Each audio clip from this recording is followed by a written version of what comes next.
fue llevada a un hospital de Comecia donde se le recetaron antibióticos y fue enviada a casa. ¿Está bien? ¿O está mal? En una liposucción, si fue perforación, ¿qué se reconoce? Intestino. Probablemente el intestino, ¿no? El colon. Probablemente el intestino. ¿Cuáles son los signos de sepsis que tendría que ver el médico para reaccionar rápidamente? Es decir, esta paciente, porque nosotros los médicos clasificamos. Yo de hecho tengo una clasificación entre ustedes, así grande. Cierto porcentaje de los estudiantes sé que vienen muy atentos a la clase y quieren aprender. Y cierto otro porcentaje están en otro planeta. Y de repente no están poniendo todo su sentido en el aprendizaje. Porque la primera, para aprender cualquier cosa, yo tengo que tomar atención. Si no tomo atención, ya estoy pegándole feo. El médico acá no tomó atención.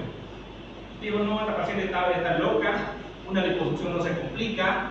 No, de hecho, las liposucciones no se complican, no se complican.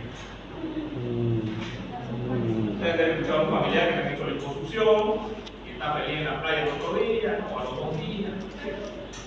A otro que le hacen cada rato, cada 6 meses más le hacen. Yo tenía mi jefe de cirugía plástica, que yo quería que yo fuera cirujano plástico. Y me decía, verás, vos vas a acabar y te vas a ir al hospital donde yo hice cirugía plástica. Yo no quería decepcionarlo, él decía que no mucha cirugía plástica. Pero él me contaba, operaba a los pacientes delgadas, tenían un poquito de grasa y hacía lipo todo el tiempo. Entonces, es una cirugía muy común. La otra buena noticia, una paciente operaron una arteria, ¿no es cierto? Y murió, la brasilera. Obviamente los procedimientos quirúrgicos tienen complicaciones. Y un médico le diga, a mí nunca se me complicó, es una gran mentira. A los médicos se nos complican los pacientes, a los médicos se nos mueren los pacientes. Pero ¿qué es lo malo y qué es lo que yo puedo refutar de esto? Que esta paciente, el médico que la valoró, no tomó la atención necesaria. ¿Qué tenía que haber hecho este médico para detectar que estaba la paciente perforada en el abdomen? ¿Tenía que contar a su casa? ¿Darle antibiótico, chao?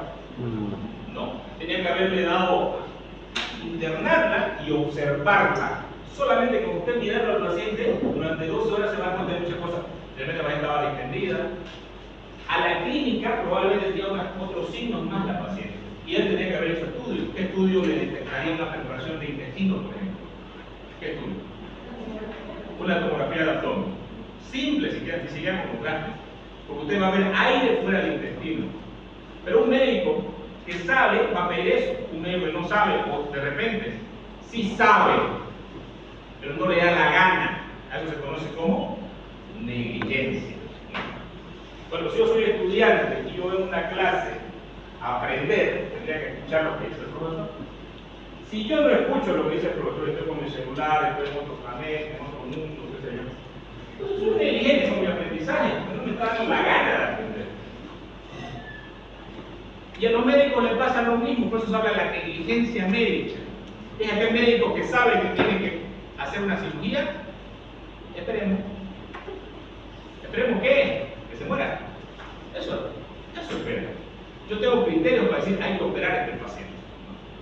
Hace unos días, hace unas 3 semanas atrás, fui a ver un sobrino político que está en la clínica. Porque habíamos operado un trastorno appendicular y a la paroscopia. Y llego y lo veo, le doy la mano, él me da la mano. Para que me da la mano yo lo siento caliente. Le digo, ¿estás con fiebre? Sí, tío, tengo fiebre todos los días. 3 días que lo hemos operado. Lo veo con una nutrición parenteral y veo un tubo que tiene aquí en el medio, un drenaje así. Y por el drenaje sale verde. Y le digo, papito, te tienen que operar de nuevo. Y probablemente te van a hacer que es una ileotomía. Porque normalmente, cuando el paciente tiene una fístula temprana, antes del 5.º día, tiene una peritonitis, ¿no es cierto? ¿Qué es una peritonitis? Es la absorción de bacterias al peritoneo que se están absorbiendo en tu cuerpo. ¿Y vas a sanar de un foco séptico si te doy solamente antibióticos y no te limpio la cavidad abdominal? No. Entonces yo te tienen que operar, tienen que ileotomía, ay, no, te va como me van a ir aquí, acá, que no importa. te va a poner acá una ostomía, vas a sacar por un lado durante un tiempo. Ay, no importa, pero ¿cuánto tiempo no me voy a mi casa? No será una semana, será todo. Solamente con verlo, ¿saben cuánto tiempo lleva un ingreso? 3 minutos. Es que 3 minutos probablemente. Más le expliqué al paciente. Ahí había una tía y me dice, mira, doctor, tienes un laboratorio. Me dice, no. Tenía leucocitosis de 14.000. Tenía PCR elevado, 140. Tenía procalcemia elevada. Tenía todos los marcadores de infección elevados. Pero la clínica yo me di cuenta rápido. Y le digo, ¿quién no me tal situando? Yo lo conozco, le digo, es mi número que me llame, yo le voy a decir que lo opere. Voy a recomendar. El asunto que me apareció el tipo ahí en infección. Conversé con él, le digo, no sabes de qué operar. Mira, está así, estás mal reacción séptico, cuidado, no sé qué. Usted me dice, ha mejorado un poco todo el laboratorio, pero si está elevado, digo, no ha mejorado. Bueno, el asunto fue que el médico todo lo quiso operar. Yo no quiero verlo más, le hablé con toda la familia, quizás una madre que vive en otro país le haya que operar. No supe más al paciente porque ni me hablaron ni nada, porque no se pudo hablar. No lo operaron más. Estuvo así mal, y después lo operaron 15 días después. Múltiples veces en la carrera. Después de 20 días, sí internado por una clínica. ¿Por qué? ¿Por qué se murió este paciente? ¿Por qué esos médicos no lo operaron adecuadamente? El error médico mata a miles de personas en el mundo. ¿Qué miles? Millones. ¿Por qué? Porque los médicos no saben hacer la indicación. Como cirujano, lo más importante es indicar. Cuando hablamos de emergencia, si tengo un poco de sepsis abdominal, el tratamiento es quirúrgico. A menos que sea un absceso que esté localizado en el hígado y pueda ser una cirugía percutánea de repente. Pero si yo no dreno el foco séptico, aunque le dé antibióticos, el paciente no va a mejorar. Y no es porque lo diga yo, es porque lo he visto morir gente. Y la muerte del paciente, jamás se me va a morir un paciente a mí no se me ha muerto nunca porque no lo quiero operar. Se me ha muerto en quirófano, pero intentando ayudarlo. Ahora estos médicos, no sé, según hablé con el doctor que ya es director de la clínica, y me dice, ¿saben qué? Lo tuve que obligar a que lo operen. Porque después de 20 días que estaba con fiebre, séptico, tenía taquicardia, tenía tomografía que le hacían y tenían abscesos dentro de la cavidad abdominal, los tipos querían seguir esperando. Y le dije, ¿lo operás vos? Yo lo meto, digo, el director de la clínica. Si al final lo operás, espero que vaya bien. Pero aquí nosotros como médicos tenemos que aprender ¿qué? A no equivocar. ¿Y sabes por qué se equivoca el médico? Primero, porque no sabe. Puede ser. Y lo segundo, porque es un negligente. ¿Cuándo soy negligente? Cuando yo me aparto del protocolo. Por ejemplo, ¿qué criterio tenía ese médico para decirme no es quirúrgico el paciente? ¿Sabe cuál era su criterio? Mire, doctor, no le duele. Ahí estaba hinchado, una sonda salía débito verdoso por acá, estaba con rojo por acá, tenía todos los marcadores, biomarcadores elevados, los cuchitos. O sea, tenés 10 cosas que te dicen que te estén llenando tu casa y tenés que ir a pagarla. Ustedes quieren el término, digamos. Y una que, digamos, que no lo ves el juego, digamos, pero ves que sale humo, ves que se está. Tenés que ver los otros parámetros, hasta los estudios de imagen.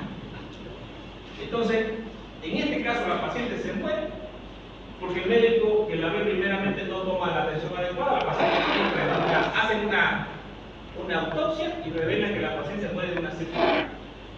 O ya cuando fue grave, fue a cuidado intensivo. Ya la quisieron operar tarde. ¿El cuerpo será que puede aguantar? No sé. Entonces, yo como médico, si fuera un bombero y luego un huevo que tengo que hacer, pararlo. Lo mismo, cuando yo tengo un poco infeccioso o un poco hemorrágico, que son las complicaciones más frecuentes que se en cualquier tipo de cirugía, yo tengo que hacer un tratamiento rápido. Entonces, si algo es importante para ustedes que van a hacer un estudio médico, es que aprendan a pensar como médicos. Y que no sean negligentes, por favor. Porque si vamos a formar gente negligente, después del principio del mundo, yo no puedo tener decisión propia, tengo que basarme en en médicos que ya se equivocaron, y el médico aprende el error médico, sí aprende, aunque algunos no aprenden.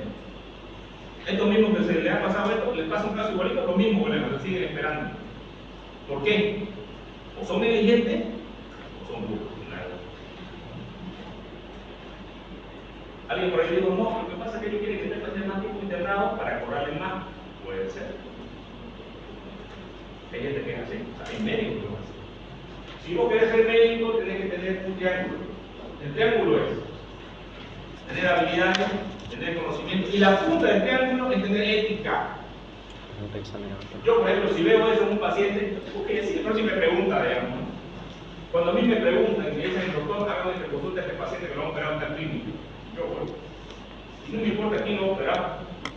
Si yo veo que el paciente es quirúrgico, yo digo, este paciente es quirúrgico. Porque es mi criterio que está actuando como cirujano. Tengo que decir lo que yo sé. Aunque sea mi amigo, que sea yo, mi hermano, el que sea, no importa. Tengo que decir, primero mi ética tiene que ir con el paciente. ¿Cierto? No voy a decir, yo no vamos a ver qué parece que es, parece que no es, no.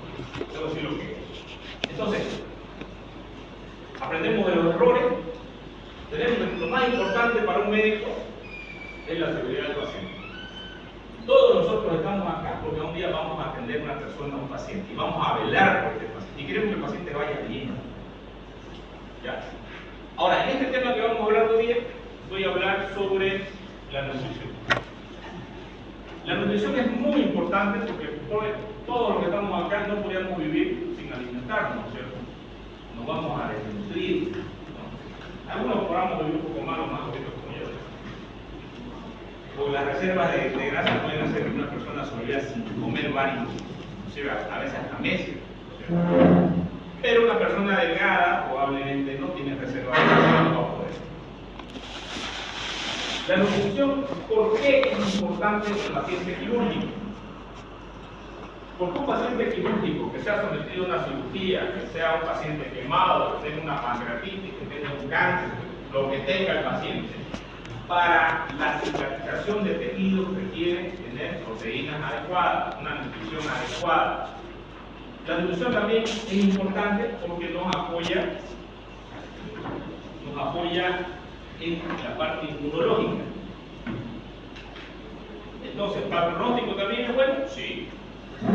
De hecho, hay muchos estudios que ustedes pueden revisar, si ustedes quieran, buscar GPT, o tengan, si ustedes quieran buscar estudios sobre la nutrición en los pacientes quirúrgicos. Se ha demostrado que un paciente bien nutrido, adecuadamente, va a sobrevivir mejor que un paciente que esté mal nutrido, o que no se lo pueda nutrir adecuadamente.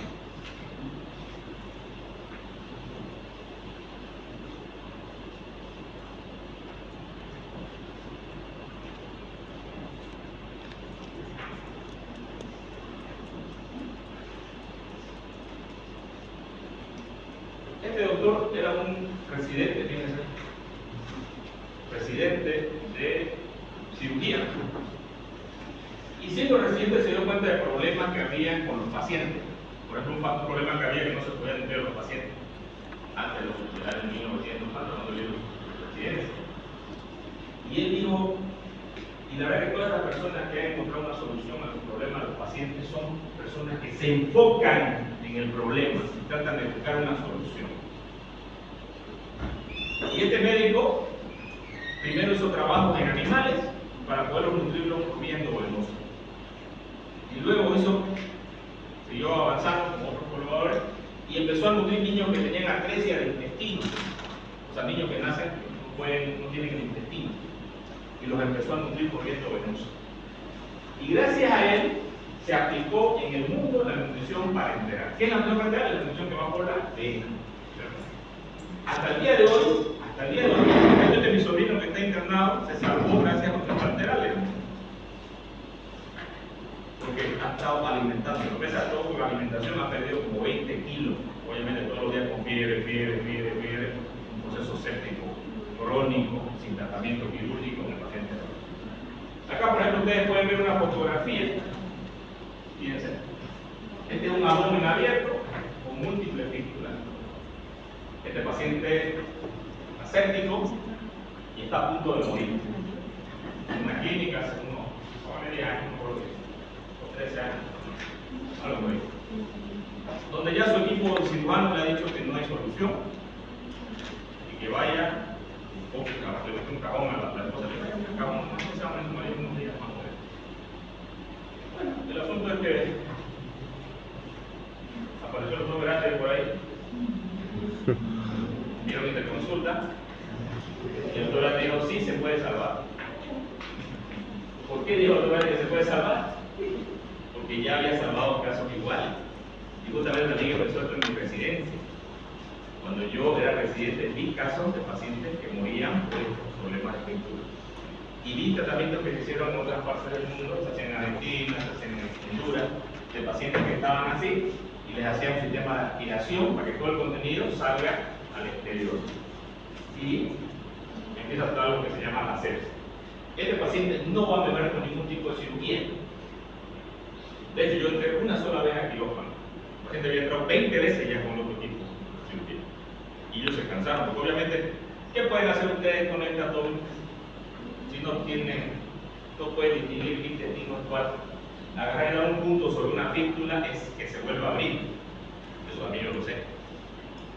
Pero obviamente ellos no lo sabían. De hecho, le han puesto esta jeringuita por acá. Tenía múltiples huequitos y aspiraban. Así que ustedes ven la pared toda complicada, paciente séptico, en terapia intensiva, con sepsis grave. ¿No? Este paciente se va a morir por dos razones. Si yo le quito la sepsis, bien, hago el sistema aspirativo, todo lo que hice, le quito la sepsis, ya no va a haber infección. Pero ¿qué es lo que no le estoy tratando al paciente? Es importante. Alimentación. La nutrición, ¿no es cierto? Ustedes pueden, un paciente que va a estar después de 4 meses, yo lo manejé 4 meses. Un mes lo tuve en terapia. Pero ese mes el paciente probablemente no iba a sobrevivir, pese a que el tratamiento que yo le hice. ¿Por qué no iba a sobrevivir? Porque necesitaba la nutrición. ¿Y qué nutrición se le hizo al paciente? Nutrición parenteral, endovenosa.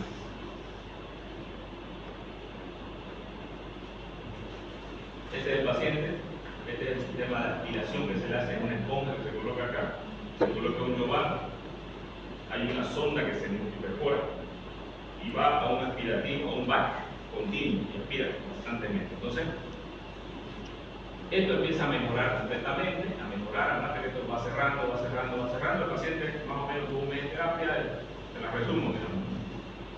Luego salió a sala, manejamos con este sistema hasta que quedó otro pequeño. Hicimos una autonomía acá con un tiempo sustituido. Y el paciente salió con 4 bolsas, tenía una bolsa acá, docente acá con el camino y trabaja. Salió al hospital a los 4 meses, claro, porque bastante delgado, pero vivo. Después de 2 años, el paciente quería que lo reconstruya. Yo le dije que reconstruirlo, como a los 6 meses, porque no iba a tener los títulos. A los 2 años, el paciente se fue a buscar por todos lados, se fue a Argentina, se fue a Brasil, todos lados, ningún lado lo pusieron reoperar. Él ya estaba bien, ya podía comer, defecaba, pero tenía sus píldoras, tenía sus bolsitas, le salía un poco de contenido. De hecho, le comía más de lo normal. Pero vivía con sus bolsas, con 4 bolsas, por acá, por acá. Pero a mí me dice el doctor, y me intentó con tu seguro, yo no quería pagar, yo quería colocar. Tu vida vale. ¿Cuánto vale la vida de una persona? 4 meses de ver al paciente todos los días, ¿cuánto le den? De verlo todos los días, 3 veces al día, no importa que haya paro cívico, no importa que haya nada, y tener buenos resultados. Bueno, después me llamó y me dice, ¿sabe qué? Fracasaron aquí en mi seguro, hicieron un tratamiento, no lo pudieron cerrar, todo se bien, y dijeron, quiero que me recupere. Y yo le dije, bueno, me recupero. Y lo recuperé, lo reconstruí. 8 horas de cirugía. 8 horas. El asunto que el país salió sea excelente, bienísimo, feliz, todo el mundo feliz, porque un montón de gente oraba por él. Y al 8º día, ¿qué creen? Se obstruyó, empezó a vomitar. Y vomitar, y vomitar, y vomitar, y vomitar. y vomitaba una semilla, como la semilla de chile. Dice, le puse una sonda, salía altísimo la sonda, le fui y le hice un estudio, un tratado, para ver dónde estaba el problema. Yo he hecho 2 años de música. Y justamente llegaba a un lugar, ahí no pasaba. El paciente aparentemente había hecho alguna adherencia nuevamente y el abdomen no se lo podía trabajar. Bueno, el asunto fue que decidí entrar al quirófano al 10º día.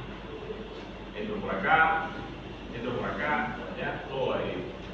No podía liberar nada. Ahí pensé la frustración del paciente, no puede hacer nada por el paciente. Porque todo está bloqueado, o sea, volvía a cero después de tanto tiempo de tratar al paciente, ¿no? Y después de haber estado bien, porque ella comía, no tenía la fístula, estaba feliz.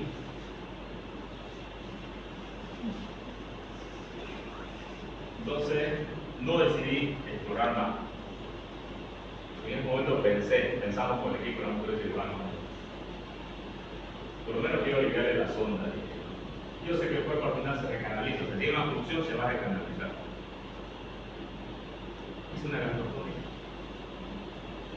Pude entrar por la parte superior y le coloqué una sonda en el abdomen en el estómago. ¿Solucioné la función? No, pero por lo menos le retiré la sonda. ¿Y qué creen? Empezó a salir por la sonda, seguía entrando la semilla esa. Ella ya estaba feliz cuando tenía la sonda acá, pero por acá yo veía semillas, semillas, semillas, semillas, semillas, semillas y semillas. No se olviden de lo empujar, porque tantas semillas. Comió tantas semillas durante esos 2 años y se quedaron por ahí. Al 5º día dejaron de salir débitos por acá. Y el paciente me dice que estoy botando gases, doctor. Maravilloso. Vamos a iniciar dieta. Ella cerró la sonda y no podía sacar la sonda. Por nada. Le di dieta. La paciente se lo comió, creo que a los 2 días, su esposa con una foto. Me manda una foto del baño, de la taza, la S de cargo del paciente. Imagínense la felicidad para el paciente, para la esposa, bueno, y para mí también. Triunfé. Y va, claro, la función en realidad le va a matar al paciente. Entonces el paciente lo ve con su sonda, le va a caer un médico tanto. Te voy a cerrar ahí, va a comer, no importa. Inclusive nos vemos con unos patos. Yo digo unos patos, pues vamos. Nos vemos los patos, con su sonda en el postoperatorio, lo seguía viendo como es 2 meses por sonda. No se subió más, creo que ha pasado 14 años, hay que trabajar por acá, se van a ver por ahí, tienen que sacar las patas más fuertes. Bueno, ¿qué me enseña esto? Primero que la nutrición es muy importante, porque yo a este paciente tampoco con todo lo que yo hice no le voy a poder salvar, por eso que la nutrición es importante. Pero para tener un paciente nosotros tenemos que primero saber para qué sirve esto. ¿Para qué sirve? Ningún organismo, nosotros tenemos un metabolismo constante. Estamos regenerando constantemente nuestras células, todo lo que ustedes quieran. Para que haya una regeneración tiene que haber un sustrato. Y el sustrato son los hidratos de carbono, los aminoácidos, los lípidos, que son importantes en nuestra alimentación. Y esto va a ser importante porque nos ayuda a la regeneración, a la cicatrización. Todo lo que yo hago en un paciente que tiene una cirugía, cortar, suturar, es cicatrización. Entonces esto es importante. La parte inmunológica también es importante. ¿Por qué es importante la parte inmunológica? Porque me puede agarrar una infección. Pero también la parte inmunológica es importante porque ahí me puede agarrar un cáncer, ¿o no? Constantemente mis células luchan contra el cáncer. Y si mi interno no trabajo, también puede dar cáncer. A cualquiera de ustedes puede dar un cáncer. Estos los cánceres aparecen porque las personas sin inmunológica. Todos los pacientes con vida hacen megafosis o hacen linfoma. Las infecciones por Helicobacter pylori pueden hacer linfomas también. Entonces, por eso que la nutrición es importante. Por este es el estudio que hizo este médico. Y para esto nosotros necesitamos tener ciertos criterios que son importantes del apoyo nutricional de los pacientes. Primero, evaluar al paciente, si requiere nutrición o no requiere nutrición. La evaluación es muy importante y para evaluar yo necesito hacer una historia clínica completa de la nutrición del paciente. ¿De qué se alimenta el paciente? ¿Qué hábitos tiene? ¿Es un paciente enolista, o sea, que toma alcohol? ¿Es un paciente que toma drogas? ¿O es un paciente que... Yo tenía un paciente que yo conozco a la persona de hospital y el paciente su desayuno, ¿sabe qué era? Un cigarrillo y un cafecito negro. Obviamente no se va a perder la úlcera. Hizo una úlcera de huevo y se perforó. Entonces no era eso. Entonces los hábitos son importantes. También vemos carencias vitamínicas. Oye, se ha descubierto, por ejemplo, después del COVID, que muchas personas que medimos la vitamina D, es una persona obesa, se le mide la vitamina D, está baja. Se le mide la vitamina C, está baja. Son obesos, pero tienen deficiencias de vitamina porque su intestino no absorbe adecuadamente. El hecho de que sea una persona obesa no quiere decir que esté bien nutrida, quiere decir que está bien, está mal nutrida. Hábitos dietéticos, cambio del peso corporal, si ha habido subida, si ha habido bajón. Por ejemplo, algo que nosotros sabemos es cuando un paciente baja mucho de peso, alimentándose normalmente, siempre vamos a sospechar del cáncer. ¿Por qué? Porque el cáncer es hipermetabólico, entonces el cáncer desgasta al paciente. El periodista y el doctor hizo una dieta, no hice ninguna dieta. De hecho, como más. Entonces, generalmente, los cambios también indican algún proceso que haya tenido el paciente.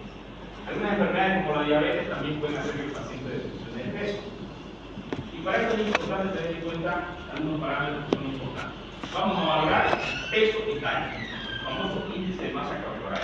Ya lo tenemos que medirlo a los pacientes y saber con qué índice de masa corporal estamos entrando. En todas las escalas, los pacientes que tienen un índice de masa corporal elevado por encima de 35 tienen alto riesgo de mortalidad. ¿Por qué? Porque tienen problemas a nivel respiratorio, tienen aumento de la presión intraabdominal, tienen disminución de la presión de congleancia a nivel del tórax, no pueden respirar adecuadamente, estos pacientes van a tener problemas. Entonces, entran en estos parámetros. También hay que ver las medidas de reservas calóricas estáticas, ¿no? Los pliegues que se miden como famoso glicómetro en el tríceps, subescapular en la parte de atrás, pliegues cutáneos, también se suman los pliegues cutáneos que se miden por esta región de la cadera. Y también tenemos la circunferencia del músculo y del brazo, que indica si el paciente tiene cierta cantidad de musculación, que también es muy importante. Los pacientes que tienen una masa muscular disminuida probablemente son pacientes que más probabilidad tengan de morir, son frágiles. ¿Por qué? Normalmente en el hospital tenemos pacientes, estos pacientes ancianos que ya han perdido, han hecho una disminución de la masa muscular. Y cuando no pueden salir del respirador, no pueden hacer esto con sus músculos respiratorios, no pueden respirar, la llegan a ese grado. Por eso es importante la masa muscular. Y obviamente me va a indicar, ¿por qué es importante medir esto? Porque me va a indicar cuál va a ser mi pronóstico con el paciente.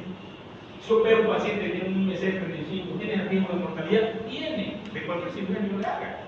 No estoy dando una variante, estoy dando una colecistectomía o de una colectomía. El hecho de que el paciente sea obeso ya tiene un factor de riesgo. Y como médico, cuando yo meto a un paciente a quirófano, también tengo que hablar del pronóstico. Y obviamente, antes de meter a ese paciente a quirófano, hacer una cirugía programada, yo debo valorar estos parámetros para saber cómo está nutricional del paciente. También tengo laboratorios que me van a indicar el estado de nutrición del paciente. Son la albúmina, la hemoglobina, el recuento de linfocitos, que me van a indicar. Y también tengo alguna valoración inmunitaria, por ejemplo, las pruebas cutáneas a la tuberculosis. Se coloca y se ve la reacción que tiene el paciente. Un paciente desnutrido no tiene una reacción aumentada, o sea, es muy disminuida, se mide en milímetros, ¿no? Entonces esta prueba de tuberculina se sale negativa en algunos pacientes. Entonces yo sé que la disminución inmunitaria de ese paciente desnutrido está mal. Si la albúmina está por debajo de 3.5, yo también hablo de desnutrición. Pero está por debajo de 2.5, está bajo de 1.5. La albúmina es la proteína de mayor circulación en el cuerpo. Sirve para la presión prodismótica, pero también me indica cuál es el estado funcional del paciente. ¿Y por qué es importante esto para mí en cirugía? Por ejemplo, si yo hago una anastomosis del colon, del intestino, si tengo albúmina baja, probablemente que se me abra ese intestino alta, pese que ya es una técnica depurada, una técnica adecuada. Por eso que es importante valorar el estado de los pacientes, porque me va a indicar el pronóstico. Aquí en la tabla que indica en el libro, de acuerdo a la estatura, cuánto es la edad, el peso más o menos, el peso ideal, de acuerdo a la edad del paciente y la estatura del paciente. Una persona de 75, por ejemplo, que tenga 50 años, dice 77 kilos, 50 años, 10 años.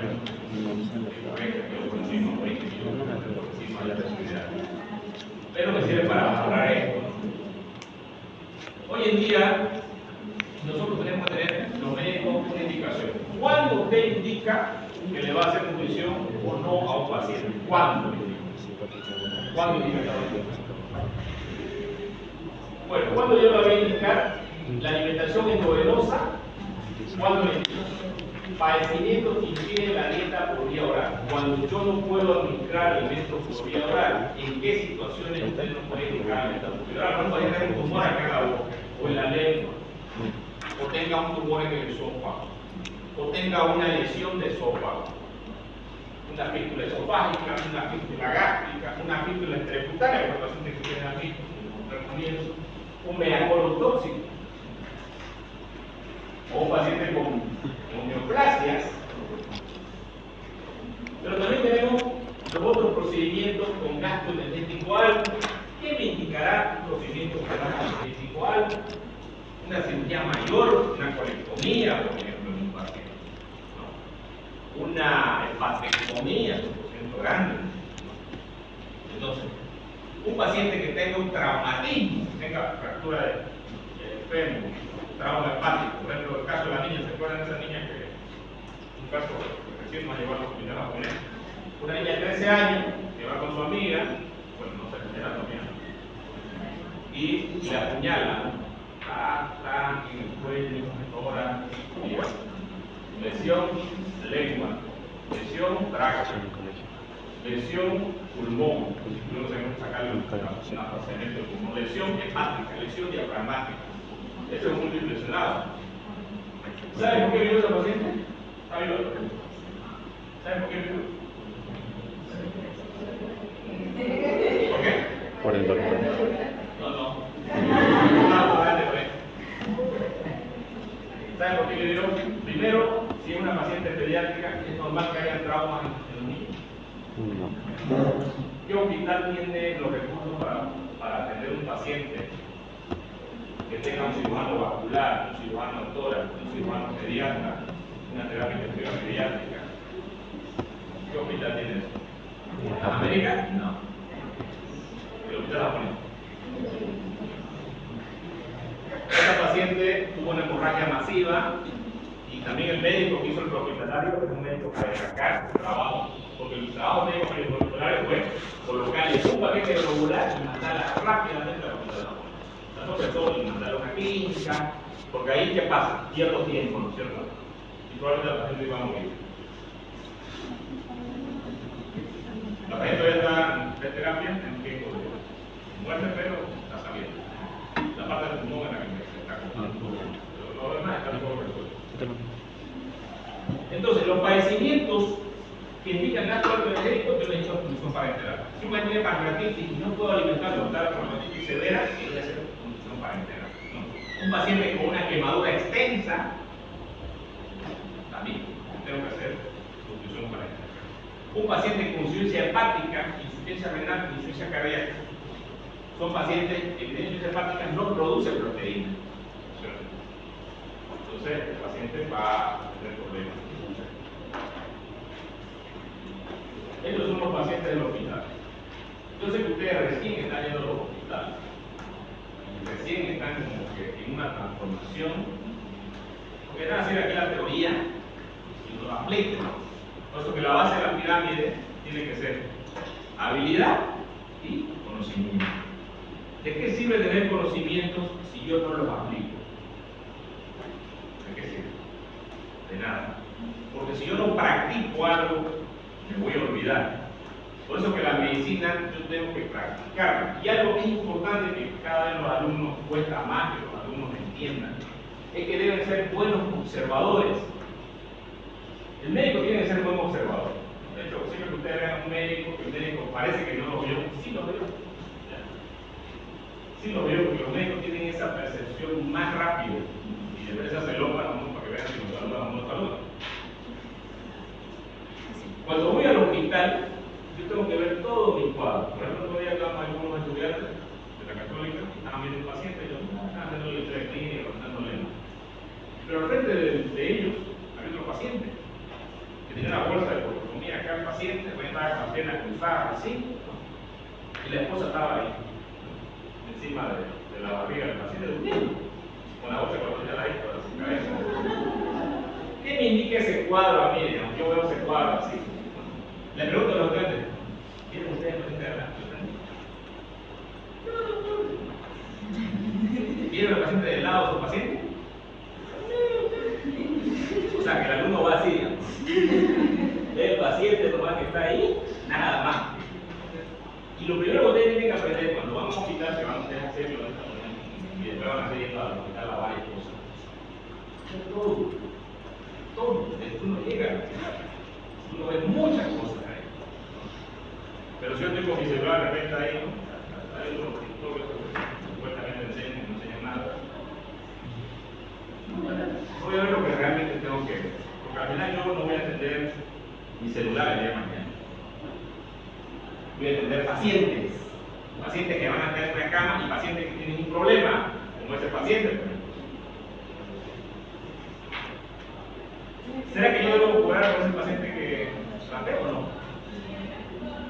¿El médico debe curar? ¿Cómo que debe curar? Peor si nadie lo hace, ¿por qué no va a curar eso? Una pancreatitis, ¿qué es? Es la inflamación del páncreas que va a producir un síndrome de respuesta sistémica en el paciente. Por ello, el paciente va a requerir formar globulinas, va a tener todo su sistema inmunitario luchando contra la inflamación del páncreas, el páncreas va a exudar, el paciente se va a deshidratar, y el paciente para curar necesita infusión pancreática hepatitis severa. Ojo, si es leve no, porque la leve en 5 días mejora, pero la severa no, puede ser la terapia intensiva.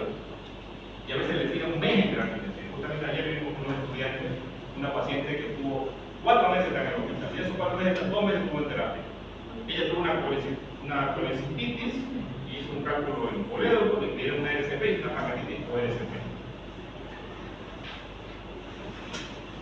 Hay una fórmula para medir las calorías que requiere un paciente, que es la fórmula de Hansen-Benedict. No se la vayan a aprender de memoria, pero aquí está en un libro también. De repente, si yo se las pregunto la fórmula, de repente se les voy a poner ahí la fórmula. Lo único que ustedes van a hacer, les voy a decir un paciente que pesa tanto y mide tanto. Ustedes lo que van a hacer es multiplicar y sumar. ¿Y para qué sirve esto? Para que yo establezca cuántas calorías requiere el paciente en un día. Por ejemplo, este paciente que pesa 74 kilos y mide 1,82 y tiene 31 años de edad, 1.777 calorías requiere al día. Entonces yo tengo que ver cómo se las administro esas calorías, si por vía oral, por vía parenteral, dependiendo cómo está mi paciente o qué enfermedad de base tiene el paciente. Y otro ejemplo, lo mismo, esto es bastante sencillo, no necesito explicárselo, ustedes se dan cuenta fácilmente. ¿De dónde vienen las calorías que mi cuerpo requiere? Provienen de las grasas, de los hidratos de carbono. Pero aparte yo requiero otro, porque mi cuerpo tiene proteínas, ¿no es cierto? Entonces yo también requiero aminoácidos y necesito en mi dieta proteína. ¿Pueden haber dietas sin grasa? Pueden haber, pero no es adecuadas. Las dietas sin grasa son inadecuadas, no son buenas, está demostrado. El paciente siempre requiere de grasa y requiere hidratos de carbono, tampoco en exceso. Lamentablemente el problema que existe ahora en la sociedad, esto es algo que también lo hemos visto en los estudiantes, en el segundo año hay estudiantes que van y hacen ecografía, quizás en entre ellos ecografía y valoramos a veces hígado, hacemos hígado graso, no sé, no alcohol, no sé, algo así. O en la sobrecantidad de hidratos de carbono que comen los pacientes. Ahora se habla mucho del hígado graso no alcohólico, que es el hígado graso por exceso de hidratos de carbono. Ese es el problema de la sociedad ahora. Entonces la dieta es muy importante para que nuestro organismo funcione. Antes, y el libro está todavía en la nutrición parenteral, que venía con varios frascos, se unían, o sea, ahí se vaya la campana, ya no se hace sino la campana. Porque ya la opción parenteral tiene una bolsa así como la que ustedes ven acá, en esta bolsa de acá. Hay un video, por ejemplo. Tiene una bolsa, que esta bolsa uno agarra y aprieta, fíjense, y se junta todo el alimento, ¿no? O sea, junto el lipofundín, que es la grasa, el aminoplasmal, que ya viene ahí, los hidratos de carbono, que viene con glucosa al 50%, fíjense, todo se une. O sea, prácticamente esto que evita de que yo agarre una mezcla en una bolsa. ¿Qué evita? Es una de las complicaciones más frecuentes que se ven en los pacientes que se les coloca una vía central, la infección. Porque la enfermera tiene que ir a preparar esto antes a quirófano. Y si la enfermera no tenía los cuidados necesarios, se infectaba y cuando usted le metía por la vena, le metía infección al paciente. Entonces cada vez las técnicas son mejores y ahora ya no hacemos lo que el libro dice que usted agarra y mezcla, ya no se mezcla, ya viene todo listo para colocar. La bolsa es de 2000 ml y ustedes la van a ver con el paciente que vaya. Ahorita van a ver si ustedes aprecian todo el panorama. No lo aprecian, no. Por eso usted tiene que ver todo, no solamente lo que el docente les dice. Aquí colocan también los multivitamínicos, ¿no? Y con esa multivitamina tiene el paciente una opción parenteral para un día. Obviamente dependiendo del peso del paciente, a uno le da 2000 ml, a otro le da 1000, un poquito más. Y obviamente cuando nosotros damos una opción parenteral también tenemos que medir los valores del paciente. ¿Qué medimos en el paciente? Medimos la albúmina, medimos los iones, principalmente sodio, potasio, glicemia, porque muchos de estos pacientes van a tener una hiperglicemia cuando se administra una opción parenteral, una hiperglicemia. Antes venían así los blancos y se mezclaban, ¿no? Ahora ya no vienen. O sea, hay también, pero no todos usan modelos, se usa solo de forma. Otra cosa que es importante es el nitrógeno. La emisión de nitrógeno en forma de aminoácidos es indispensable para la síntesis de proteínas. ¿Ya? ¿Por qué es importante para la síntesis de proteínas? Porque si yo tengo albúminas bajas no voy a tener buena síntesis. Y eso me va a llevar a una deficiencia estructural. Si es el intestino, se me va a abrir para una peritonitis, ¿no es cierto? Si es la pared abdominal, me voy a viscerar, ¿no es cierto? Entonces, van a haber complicaciones debido a este problema. Entonces, necesitamos que el paciente tenga cantidad de proteínas adecuada para que este paciente no se complique. Un balance de grado positivo en pacientes cuidados no complicados se ha establecido de 175 millones de kilogramos por kilogramo de peso al día. ¿Cuál es la cantidad? 1 gramo de nitrógeno igual a 5 gramos de proteína. Estos requerimientos se implementan en estado de catabolismo igual que los requerimientos calóricos. Un proceso de catabolismo es un proceso de desgaste. ¿Cuáles son los procesos de catabolismo? Cualquier enfermedad grave, cáncer, pancreatitis, quemadura, cirugía mayor, son procesos de catabolismo. Donde yo tengo que aumentar la cantidad de proteína que requiere un paciente de acuerdo a lo que yo tengo. Entonces, a esos pacientes le dan mayor cantidad de proteína. Un paciente con ileostomía tiene grande cantidad de proteína por acá. Factores de actividad de la enfermedad: paciente quemado, paciente deambulado y quemadura, hasta 12.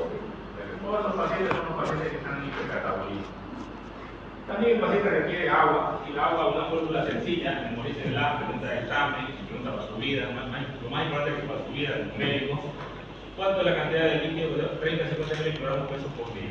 Allá estamos con el número de cuarto año en el hospital, le digo, estamos haciendo manejo de los pacientes, yo veo un paciente, lo presento y yo le digo, le hago preguntas, ¿no? Quítate a otro paciente. ¿Cómo? ¿Concepto? ¿Cómo? Fórmula. 30 a 50 ml. ¿Qué pasa? Usted más de 70 kilos. Por 30, 2100 ml. Por 50, 3500 ml. La respuesta es: ¿cuánto requiere de líquido un paciente que pesa 60 kilos? 100 por 30, 1800 ml. Y 100 por 50, 3000 ml. No se olviden de esto. ¿Ya? Pero no es porque no se olviden, aplíquenlo. ¿Cuánto pesas? ¿Será importante hidratar a una persona? Bien.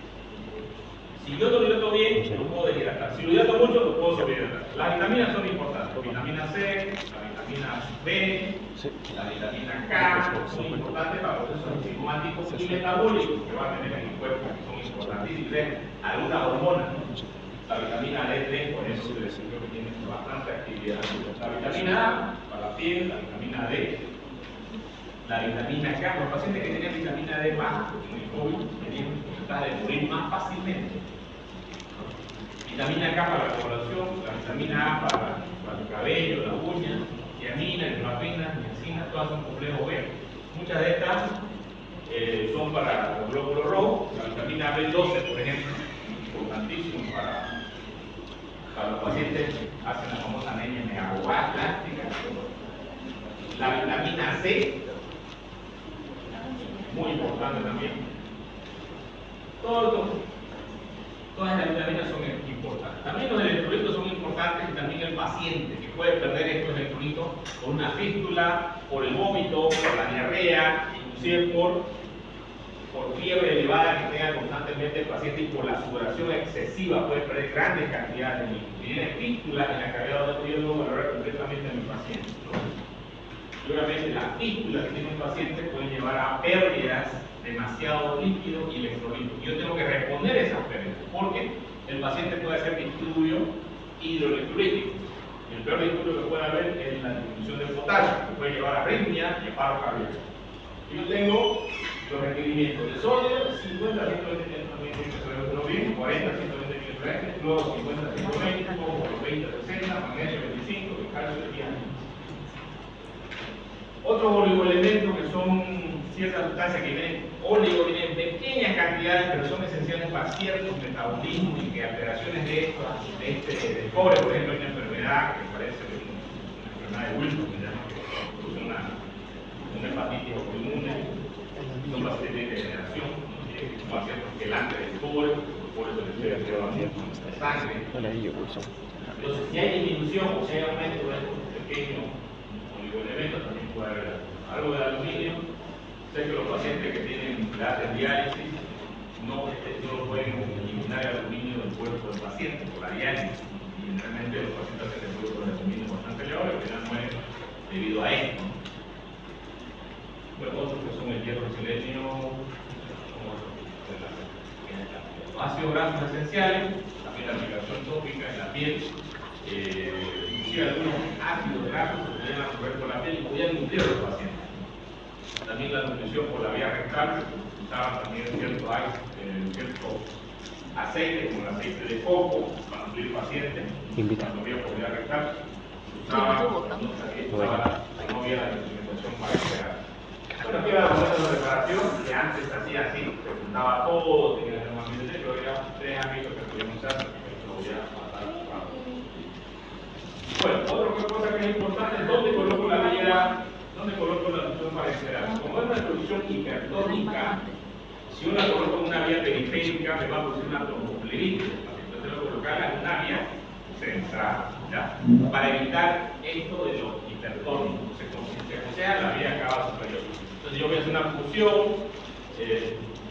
para subclavia, para la vena subclavia o la auricular interna, ¿no? Para colocar un catéter y por este catéter administrado. Lo importante de colocar este catéter es que alguien esté con todas las normas de seguridad, esterilidad. Me pongo un mantillo de micrófono, me pongo barbijo, me pongo lentes, guantes estériles y lo hago el procedimiento por función, ¿no? Inclusive coloco un Tegader que tiene un antibiótico ahí para evitar la infección. Y un catéter bien colocado me puede durar inclusive 15 días, hasta un poco más de tiempo. Y puedo cambiar. Si yo tengo una infección del catéter, se llama sepsis de catéter. En la tienda también. Yo recuerdo un caso de un niño que se tuvo el cuchillo está a 5 pesos. Un niño que tuvo un traumatismo por la bicicleta y tuvo una pancreatitis, un trauma de duelo pancreático. Yo estaba saliendo, hicimos el back, a mí me hablaron porque me ayudan los hermanos pediatras. Estábamos haciendo un back y ahora tenemos pacientes listos para operar. Pero lamentablemente, me mandaron una foto del niño cuando estaba caminando, ya en el día médico. Me dice, doctor, el niño caminando, y me regalo que me porque yo le participaba con el niño. Era un niño pequeño de 10 años. Hicimos una junta media con pediatras y yo les dije, operémonos en el tiempo. Yo no lo puedo poner encima de ellos, pudieron, yo cuando me cargaba por dentro. Esperemos. En esa esperada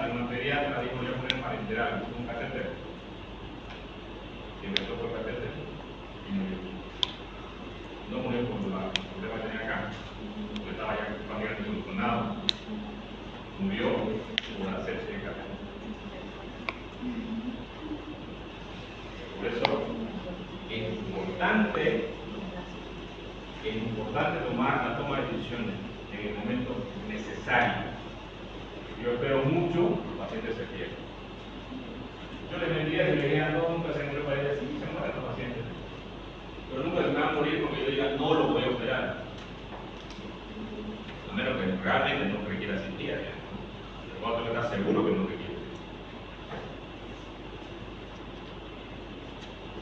La vía endovenosa, vía central siempre tener mucho cuidado con hacer este procedimiento lo más estéril posible. Siempre debo ponerme toda la vestimenta, el quirófano, se lo hace en terapia intensiva, a veces lo hacemos en la cama del paciente o lo llevamos al paciente a quirófano y hacemos el procedimiento con todas las medidas de tiempo. Es lo ideal, ¿ya? Cuando yo le hablo de lo ideal, de repente ustedes van a ver otras cosas, ¿no? A veces hay gente que mira, no, yo digo esto. Pero está bien, está bien. También he visto que hacen pruebas, todo el tiempo la verdad. ¿Pero eso está bien? Si vengo a aprender algo, tengo que tener una base científica. Lo que yo les digo está en el libro, las medidas que son adecuadas para el manejo. Y justamente por eso los pacientes no más, porque los médicos no toman las medidas adecuadas de tratamiento de los pacientes. En este caso, de colocar la vía central, lo más importante es tener todo estéril y 100% completamente libre de infección. Si ustedes hacen eso, los pacientes no van a morir. Los casos que les comento, por ejemplo, les comento para que se les quede grabado cuando no se les quedan los casos. ¿Ustedes creen que no olvidar un día ese niño que murió? Nunca. A menos que quede más serio. Porque los casos que manejamos no se olvidan. Tanto los que nos va bien como los que nos va mal. Pero evidentemente no tiene que ir más por el todo. Es importante vigilar al paciente. Clínicamente, medir el peso, la talla del paciente, ver la circunferencia del brazo, ver los pliegues, todo esto es importante, pero también hacer laboratorios, pruebas de análisis, ¿qué pruebas le tengo que hacer? Todas las pruebas de electrolito, fósforo, calcio, magnesio, función hepática, transaminasa, TGO, TGP, albúmina, gases de sangre, pruebas de coagulación. Muchos pacientes hacen hiperglicemia, lo que es la glicemia, un examen general de orina y la osmolaridad sérica que tengo que medir. Y también las proteínas totales y también la albumin. Esto es importante hacerlo por lo menos cada 48 horas. Cuando yo hago los procedimientos, tratamientos en los pacientes, yo también tengo que vigilar al paciente. Me acuerdo que este paciente que estaba, que comenté primero, de la píldora, que un tiempo lo veo, hoy estaba amarillo. Resulta que le estaba poniendo demasiado lipofundido, nosotros tuvimos que hacerle una dieta disminuyendo el lipofundido. Hizo que nos haga que llevarnos una pastilla y el paciente por la sobrecarga del lipofundido. Complicaciones que pueden haber: sobrehidratación, deshidratación o el manejo de los líquidos. Por eso es importante valorar. ¿Cómo valoro yo la hidratación adecuada de un paciente? Diuresis, signos vitales adecuados, que no tenga taquicardia, que usamos un paciente euvolémico, normovolémico. Un paciente que esté hidratado, va a estar taquicárdico, va a estar con la boca seca, ¿no? Con varias cosas. Respirando rápidamente. Y yo debo ver esto. Todo lo que aprendo acá, tengo que aplicarlo allá. Cuando yo veo a un paciente, tengo que observarlo bien, completamente, desde el cabello hasta la punta de los dedos, ¿no? Una sobredosis puede ser un edema agudo de pulmón, que se da generalmente en pacientes ancianos, con niños, con pacientes que son cardiópatas, con pacientes que son renales. Entonces, de ese grupo de pacientes usted tiene que cuidarse. Si un paciente cardiópata, no le dé mucho líquido porque el corazón no va a mandar, usted lo va a hacer con el edema agudo. Si el paciente tiene insuficiencia renal y no orina, también usted va a funcionar. Esto es importante que yo valore en los pacientes. Cuando yo con paciente tengo que verlo completo. Piel seca, bueno, también para pacientes puede ser hiponatremia, hipernatremia. La hipernatremia generalmente se produce porque el médico le pone mucha cantidad de sodio a los pacientes. Y la hiponatremia es muy rara, a menos que use soluciones hiponatrémicas, digamos, como el sodio al 0,45%, o el paciente tome mucha ingesta de agua, ¿no? Eso se ve muy raro, o pacientes que tengan una sudoración excesiva, que suden demasiado, ¿no? Que tengan un problema y pierda bastante sodio por la sudoración. Es rarísimo. El potasio también es otro problema muy común en los hospitales. Yo opero un paciente de la vesícula, una crisis aguda, lo veo internado al paciente, opero, no importa la cirugía, no importa la hidratación. Lo ideal es que tomo fisiológico, 2000 ml al otro día. Al otro día tomo 2000 fisiológico. Al tercer día el paciente me empieza a hacer arritmia, me empieza a hacer un hilo, mido el potasio y está abajo. ¿Por qué? Porque yo le di la cantidad de potasio requerido al paciente por día. ¿Cuántos requerimientos? De 1 o 2 mg por día. ¿No? Entonces, si yo le coloco fisiológico 1000 y otro fisiológico de 1000 con 2 ampollas de potasio, acabó. Va a estar bien el paciente. Es muy común. Otro paciente común en el hospital que ustedes van a ver que hay un paciente son los pacientes que les ponen insulina. La insulina es baja de justamente cuando hay que hacer el tratamiento para reducir el potasio, de colocar insulina, glucosa e insulina. Fósforo, ¿no? Algunos pacientes hacen este problema, son muy raros, ¿sí? Generalmente pacientes que tienen vómitos demasiado pueden hacer esto. Decomagnesemia, los alcohólicos y pacientes que tienen vómito. Nosotros colocamos el magnesio viene de 1 gramo, una ampolla de 10%. Muchas veces colocamos en el suero una ampolla ahí, con el potasio, una ampolla por día le damos al paciente. Y el magnesio tiene mucha actividad en muchas partes del cuerpo, cardíaca, muscular. Entonces, damos el magnesio. Y ustedes cuando vean una indicación en el hospital van a ver ahí las indicaciones, magnesio. Calcio. El calcio también puede bajar. Generalmente la enfermedad que baja es la pancreatitis. El paciente por la saponificación grasa hace hipocalcemia.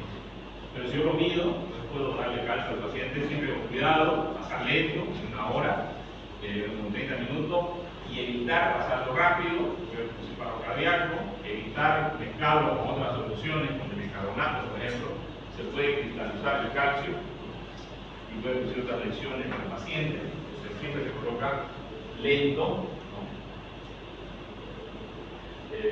También la hipercloremia puede haber. La hipocloremia generalmente las pístulas gástricas, donde se pierde alto ácido gástrico, puede haber esta hipocloremia, ¿no?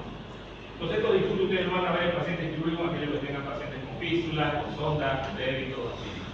La glicemia generalmente se va a elevar bastante en los pacientes que hacen función parenteral, o pacientes que sean diabéticos, puede ser el tumor intermolecular no cetóxico, o puede ser la hipoglicemia, que es una de las causas más de mortalidad.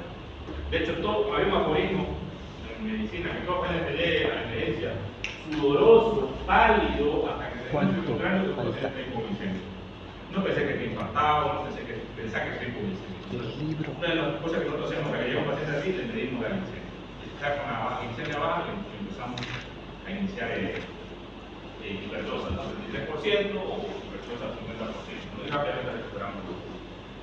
Entonces, son una de las complicaciones que puede haber. También existen las hiperlipidemias, que ya vienen estos trastornos más que todo en el metabolismo. Algunos pacientes que tienen hiperlipidemia llegan a ser pancreatitis, a veces pueden hacer problemas a nivel de las carótidas, ¿no?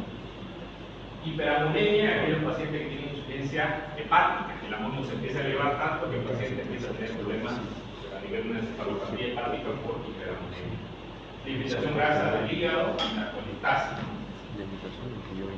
El hígado graso, que es una enfermedad muy común, está en el libro de cirugía y en la explicación del hígado graso.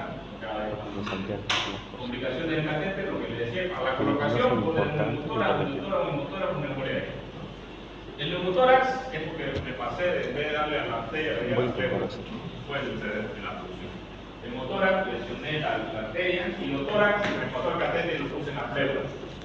Y le pasé el líquido por el elemento líquido tórax. Me dio el tórax. Y la embolia aérea es por la presión negativa que hay en la vena cava. Por eso que cuando yo coloco la vía central, yo tengo que ponerlo al paciente el tren del embudo invertido, cabeza abajo, para evitar que cuando yo coloco el catéter entre mucho aire, porque este aire puede ser una embolia aérea, la embolia aérea si es masiva puede ser mortal. Otras complicaciones son el mal manejo del catéter, la infección, ¿no? Y si yo tengo una infección, ¿qué debo solicitar al paciente? Para un tratamiento adecuado, cultivo de antibióticos. Y de acuerdo al cultivo voy a hacer el tratamiento de la antibiótica. Aquí tenemos un hidrotórax, que es el líquido, el aire, ¿no? Hidrotórax. También se pueden ver aquí burbujas, en caso de una embolia aérea, que son mortales, no se puede solucionar con nada. una embolia aérea, son muy raras, sí. Puede suceder que con el catéter. Aquí tengo un neumotórax hipertensivo que está llevando todo el neumotórax, inclusive bloqueando el corazón hacia el otro lado. Las grietas enterales son importantes. Podemos usar la boca, usamos la gastrostomía y la endotomía, y tenemos una sonda colocada en el estómago.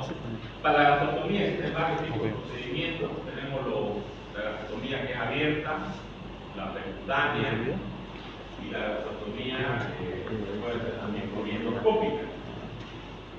Y también tengo la endoscopia para intentar hacer directamente en aquellos pacientes que no puedo utilizar la vía oral por algún motivo o es una cirugía y quiero cumplirlo.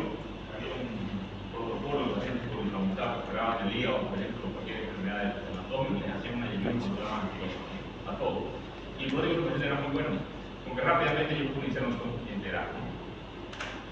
La reducción enteral o para enteral me va a mejorar el pronóstico de sobrevida del paciente. Y aquí es algo que aplicamos en todos los pacientes. Aquí tenemos la gastrostomía, también hay la percutánea, la endoscopia que va en ayuno, también puedo poner una sonda nasointestinal. Dentro de las sondas, si voy a usar una sonda de silicona, duran más tiempo, son más, creo ustedes, más amigables con el paciente, no tienen tantas complicaciones, como una sonda de publicidad, o sea, gruesa como video, por ejemplo, que va a producir lesiones de cornete, puede ser esofagitis, estenosis, no sé cosa. Entonces, la gastrostomía la inventaron en 1891, Whitset y Stan. En 1894 modificó la técnica y desde esa vez hasta el día de hoy este tipo de cirugía ha salvado muchas vidas de pacientes que tienen algún tipo de tumor, que podemos alimentarlo, una gastrostomía para mejorar su calidad de vida. No vamos a curar, pero lo peor que puede hacer la persona es no poder comer. Cuando no pueden comer, se siente triste, empieza a haber no poder comer, es algo muy desagradable ver a la gente así. Una vez tenemos que hacer esto, darle una mejor calidad de vida al paciente, aunque sabemos que no vamos a mejorar, podemos mejorar la calidad de vida. Aquí cubierto lo que es la nutrición enteral, el volumen que se da a los pacientes. Esto está en calorías, en enteral no usamos estos sobres. Nosotros por zona enteral tenemos unos productos que se llaman, tenemos el Ensure, tenemos el PBM, ¿ya? Que son productos que vienen ya en polvo. Tenemos la ovoproteína, por ejemplo, que esto le damos a los pacientes y ya tienen medidas para saber cuántas calorías, cuántas proteínas, cuánto le va a requerir el paciente. Eso lo calculan los nutricionistas. Sí, la proteína que no pasa. Y le damos al paciente.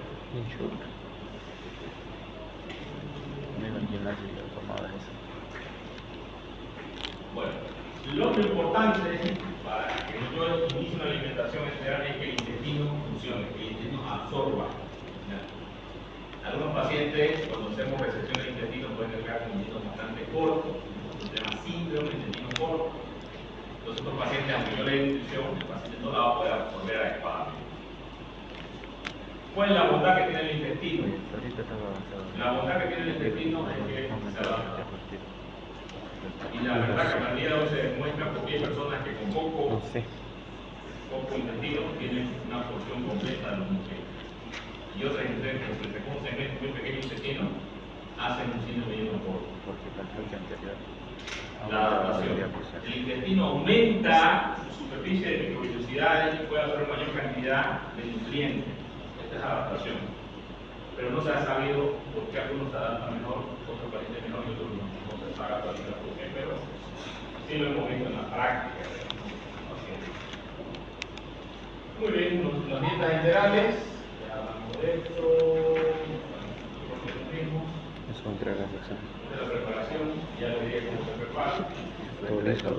Todo eso. Pueden haber algunas complicaciones con la nutrición enteral. ¿Ya? Si la fórmula es lo mismo que pasa en leche en polvo. Si le calculaba mal la dosis, le daba diarrea. Si le calculaba, le da, el paciente se detenía. Lo mismo pasa con los pacientes cuando damos las nutriciones enterales. Todo tiene que ser exacta, porque esto puede producir en unos pacientes inflamación, vómitos, dolores, pólipos, y hay que tener cuidado con la alimentación. Esta es la fórmula que tiene la vitamina y todo, oligoelementos, La alimentación, ya dijimos, gástrica, intestinal, obligatorio. Siempre que hablamos de procedimientos, cualquier cosa que hagamos, tenemos que hablar de las complicaciones. Complicaciones son aquellos que van a producir menos frecuencia en la zona nasogástrica, irritación nasofaríngea, erosión de la mucosa sonda, erosión de la mucosa vaina, erosión de la sonda, transpiración. Gastrointestinales, disfunción abdominal, vómito, diarrea, cólico, metabólica, degeneración, intolerancia lactosa, cólico muscular, cetosis, encefalopatía hepática, insuficiencia renal, insuficiencia cardíaca. Esto es importante, no debo valorar siempre el índice de masa corporal del paciente, valorar la talla, la compresión, las medidas antropométricas que son importantes, las circunferencias de la muñeca, también valorar el índice de masa corporal, la circunferencia del abdomen, que también ya me voy a indicar que el paciente tiene un problema metabólico, siendo en varones, más de 96 en mujeres. Ya solamente como me digo una cinta, ya yo puedo pensar que el paciente tiene síndrome metabólico, que está con una prediabetes, ¿no es cierto? Esta es la medición. Ustedes se hacen esto, más o menos la contextura que tiene la persona, ¿no? Una contextura delgada, una contextura normal y una contextura robusta.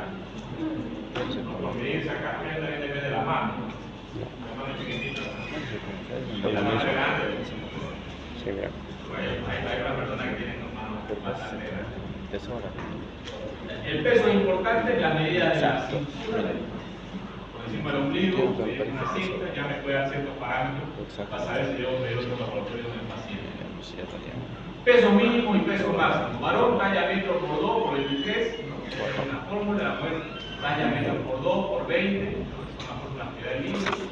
Valoración de peso funcional, porcentaje ideal, igual al peso actual por 100, peso ideal, la interpretación.